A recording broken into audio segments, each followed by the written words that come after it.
ٹیپو سلطان کی شہادت کے بعد اگست 1799 میں ایسٹ انڈیا کمپنی نے تالپوروں سے ساز باز کر کے کراچی شہر کے باہر لیاری ندی کے ساتھ تجارتی کوٹھی قائم کی تو اس کی حفاظت کا بھی ہر ممکن بندوبست کیا۔ ٹھٹھا اور کراچی میں ان کوٹھیوں کا جہاں ایک مقصد افغانستان میں احمد شاہ ابدالی کے پوتے زمان شاہ کو شکست دے کر افغانستان پر قبضہ کرنا تھا، وہیں سندھ دھرتی پر قبضہ جمانا بھی تھا۔ سندھ کے میران حیدرآباد پہلے سے ہی مختلف معاہدات کے ذریعے انگریزوں کے دستے نگر ہو چکے تھے۔ اب ایسٹ انڈیا کمپنی نے کراچی کی تجارتی اہمیت کے پیش نظر اس شہر پر قبضہ کرنے کا منصوبہ بنایا۔ سندھ کی آمدن کا زیادہ تر انحصار کراچی بندرگاہ پر ہی تھا، لیکن اس کے باوجود میروں نے کراچی قلعے کی حفاظت کا کوئی خاطر خواہ انتظام نہیں کیا تھا۔ انگریز نے اپنے ناپاک مقاصد کو پورا کرنے کے لیے کراچی قلعے پر حملہ کرنے کی تیاریاں کرنا شروع کر دی۔ اس عمل کے پس منظر میں وہ ذہنیت کار فرما تھی جس میں انسانی جانوں کی کوئی اہمیت نہیں ہوتی۔ وہ درندگی اپنے عروج پر پہنچ کر انسانیت کے قتل عام سے بھی دریغ نہیں کرتی۔ برطانوی افواج ٹھٹھا کے ساحل پر لنگر انداز ہوئیں تو حیدرآباد میں موجود میروں کو یہ پیغام بھجوایا گیا کہ ہماری پیش قدمی افغانستان کی جانب ہے، ہماری مدد کی جائے۔ جب میروں نے مدد کرنے میں پس و پیش سے کام لیا تو انگریز کرنل ہنری پوٹنجر غصے میں آگ بگولا ہو گیا۔ اس کا بس نہیں چل رہا تھا کہ وہ پوری سندھ دھرتی کو خون میں نہلا دے، لیکن اس نے چالاکی سے کام لیا اور ایک جانب میروں کو دوستی کا پیغام بھجوایا اور دوسری جانب ممبئی حکومت کو خط لکھا کہ ہر حال میں کراچی پر قبضہ کیا جائے اور اس کے لیے اضافی فوج ارسال کی جائے۔ ممبئی میں موجود انگریز محفوظ فوج کو سندھ کی جانب روانہ ہونے کا حکم دیا گیا۔ اس فوج کی سربراہی کی ذمہ داری انگریز نے اپنے سب سے بہادر اور چالاک افسر فریڈرک مٹلینڈ کو سونپی، جس نے 1815 میں نیپولین کو شکست فاش سے دوچار کیا تھا۔ وینزلی، ہنا اور سیرین نامی جہازوں پر مشتمل یہ فوج کراچی کی جانب روانہ ہوئی۔ رستے میں 2 مزید جنگی جہاز الجیرائن اور کانسٹینس بھی اس بحری بیڑے میں شامل ہو گئے۔ 5 جنگی بحری جہازوں پر مشتمل یہ لشکر اپنی تمام تر ہولناکیوں کے ساتھ کراچی کو نیست و نابود کرنے کے لیے تیار تھا۔ 31 جنوری 1839 ممبئی میں ایک جملے کا پیغام موصول ہوا: فوراً کراچی پہنچو اور حملہ کر دو۔ اس مختصر سے پیغام میں سفاکیت کوٹ کوٹ کر بھری ہوئی تھی۔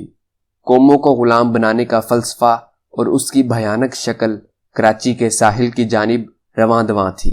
1 فروری کو 800 گز کے فاصلے پر رک کر انگریز افواج نے بھرپور حملے کی تیاری کا آغاز کر دیا تھا۔ یہ بہت بڑا چیلنج تھا جس کو پورا کرنے کے لیے انگریز نے کسی قسم کی کمی کی گنجائش نہ چھوڑی۔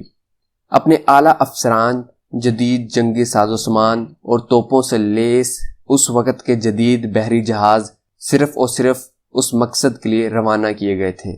2 فروری 1839 انگریز فوج نے قلعے کے محافظ واصل بن بچہ کو للکارا: فوراً ہتھیار ڈال دو، لیکن اس نے جواب دیا کہ میں ایک بلوچی بچہ ہوں، ہم قلعے کو خالی کرنے پر اپنی موت کو ترجیح دیں گے۔ بحری جہاز سے صفاقی سے بھرپور جواب دیا گیا: چلو اچھا ہوا، موت کے آرزو مندوں کو موت ضرور ملنی چاہیے۔ ان مغرور بلوچوں کو تمیز اور تہذیب سکھانا ہمارا فرض ہے۔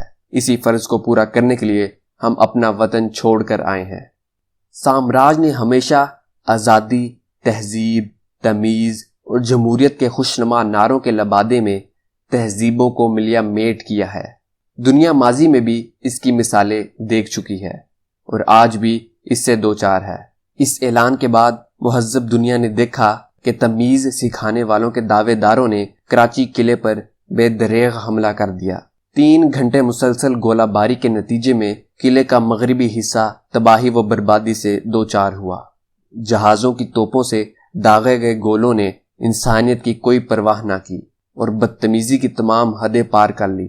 کراچی بندرگاہ کو دھوئیں کے بادلوں نے مکمل طور پر اپنی لپیٹ میں لے لیا تھا۔ پورا شہر گرد و غبار میں لت پت تھا۔ پورے شہر پر خوف اپنے عروج پر تھا۔ دن کے وقت بھی رات کا گمان ہوتا تھا۔ شہر کے پرامن باسی اس مصیبت کے لیے قطعاً تیار نہ تھے۔ انگریز قوموں کو غلام بنانے کی سفاک ذہنیت کے ساتھ کسی تہذیب کی پرواہ نہیں کر رہا تھا۔ انہوں نے بغیر کسی جواز اور پیشگی اعلان جنگ کے قلعے کی اینٹ سے اینٹ بجا کر اسے تباہ تو کر دیا تھا، اب اگلا پلان یہ تھا کہ آس پاس کی ان بستیوں کو بھی نیست و نابود کر دیا جائے، جہاں سے ان کے خلاف ذرا سا بھی بغاوت کا اندیشہ تھا۔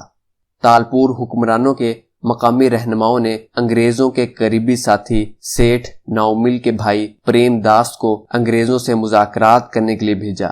تب جا کر انگریزی آگ کچھ ٹھنڈی ہوئی اور گولہ باری کا سلسلہ رکا اور شہر کے باشندوں نے سکھ کا سانس لیا۔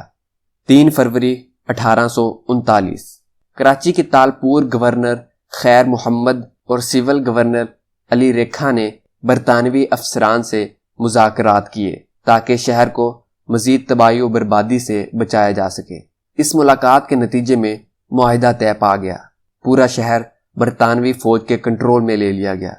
شہر میں آبادی ہونے کے باوجود خوف کا عالم تھا۔ کاروبار زندگی مفلوج ہو چکی تھی۔ خوف و ہراس کی حالت شہر کے گلی کوچوں میں رقصاں تھی۔ کتاب Karachi past present and future میں کراچی پر اس حملے کے بارے میں لکھا ہے کہ یہ خوفناک حملہ بلا جواز تھا، جسے برطانیہ نے اپنی شاندار فتح قرار دیا تھا۔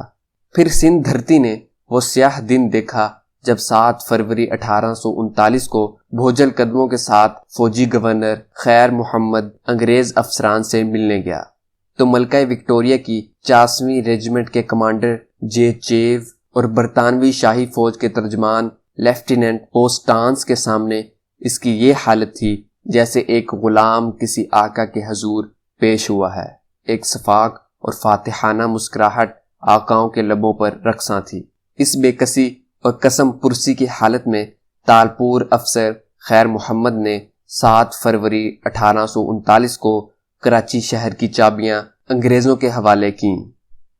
بحوالہ تاریخ سندھ از اعجاز الحق قدوسی، کراچی تاریخ کے آئینے میں از عثمان دموحی، کراچی کی کہانی از Ali Muhammad Rashdi, Karachi and its neighbourhood, gazetteer of Sindh.